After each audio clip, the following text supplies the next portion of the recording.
dumadaan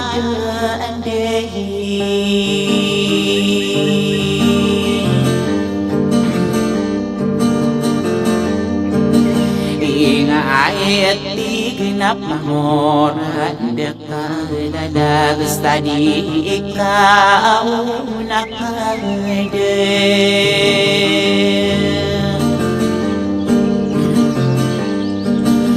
awai yan napamur kapan dipatos tadi ikamapapa awe ngola angwana ako umiinalas tarumpa bilang tao kao uli iwanak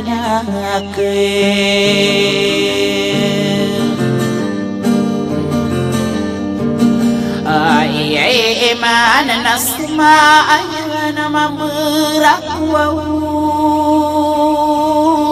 kole may warna astalag na mirenga ako may araw-araw ko pantaro pasta lindo ako manihimit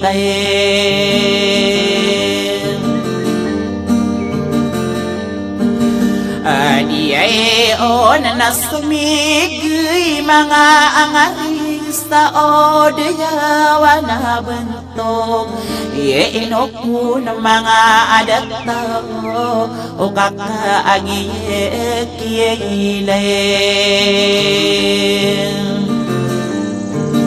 ang kawis na pikirakan na iduwayaw na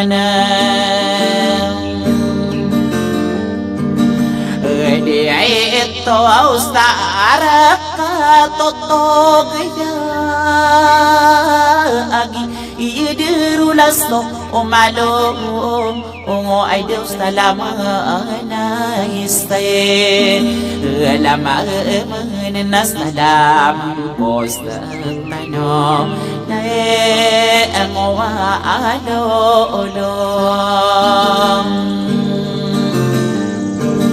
o tayo nas na inged ayak tao ya apag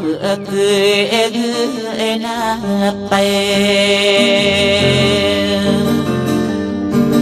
inayak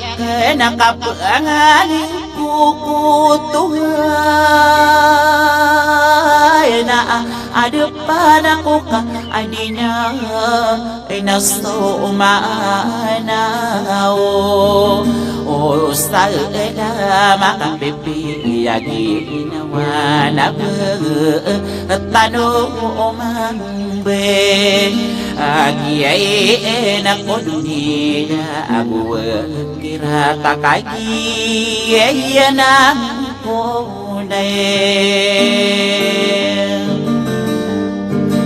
Estaila miminit tutukawa iyong bawatan umadam Iinit kikilala o maturasola yami kare inayon na ikinip makaliwanag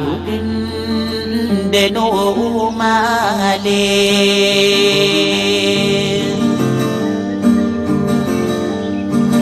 ibuawot nga kagiyay mga lulutan na baliyong taaripa Buainaw ako sedama paetapi agadila nakabang ako pengake istayat tas tadi romi bengan lalag au pagi inapa ande patai ibna anade makan ode apa ini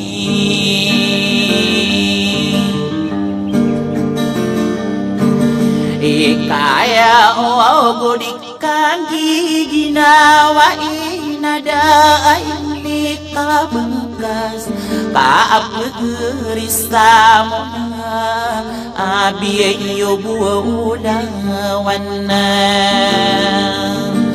Nastaye derakato ugaya astari kade kola layu una asten Ingay ni nakabampayo wana ingedati guna deto ay ang aya ayo na deto sa auto au yang delong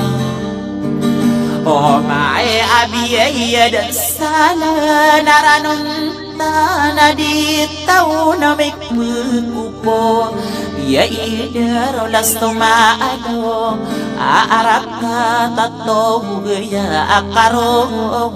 Nakurun na pe Idoom baya Ayak ka argigi Ibuna nakuna Ayaw agdokang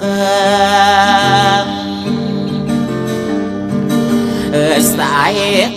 na bulawan Estadirak na iyak na kagatin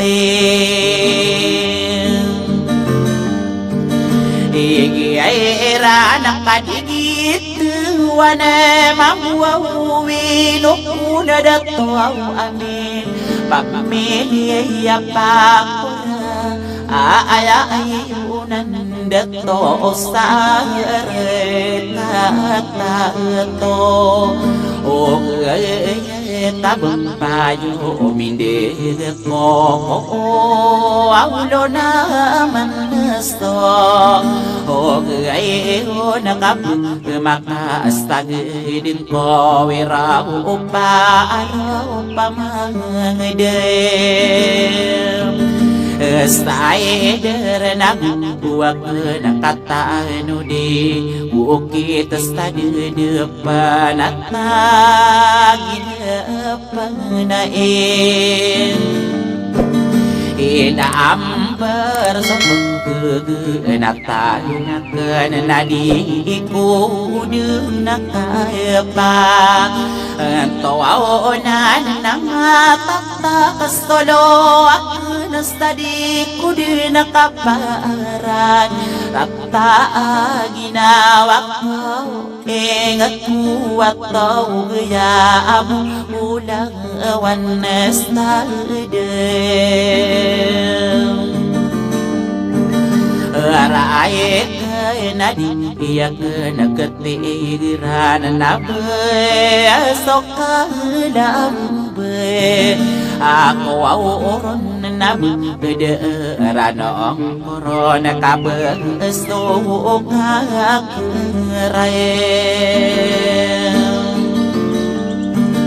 Abang kastakak kriay bunoy ladun na bak Nastakak keraw iberato kakmau tadi tamang bekalaw dekadaw tomeyaraw ike ilay dan nadi itama aperende na kami yang ada kehiro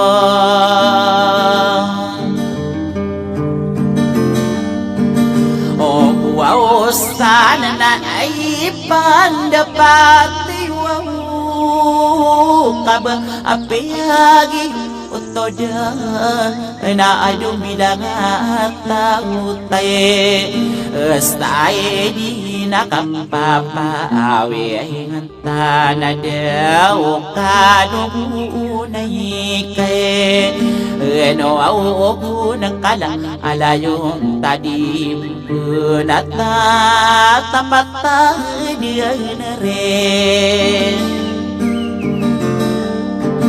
Iway de kalalayo na dipekangan Benga ulang ada naik nakaidu yunana datu stara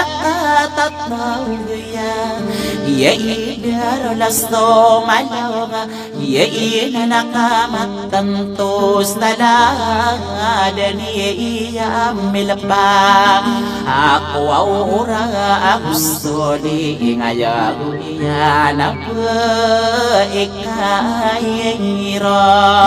Oni estas upamiliakan pangawag ya apei-pei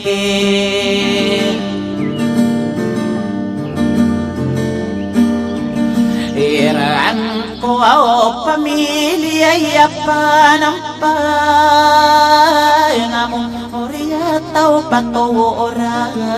ay di nakasta elo awangan stibo ikairo nista ta iyay dekawni iya ay min nabu isna astarig kadenati guni deto o ami langka ya pipikiran ka sang ibu stibito natin tara takang ko langit pipikiran ka kung natin gusti makabenges tabito na mistin kan sa lembaguntungan langit iyo kaapinya amin irim bang ako biye inuruwa utuno andung kaguna kami siringan kaya ikit nirno betabor beakabu kesalong inalinan kastomang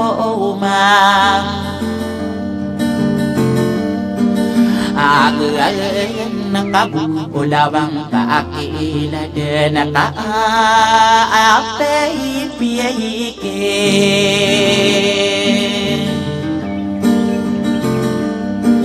Irang ka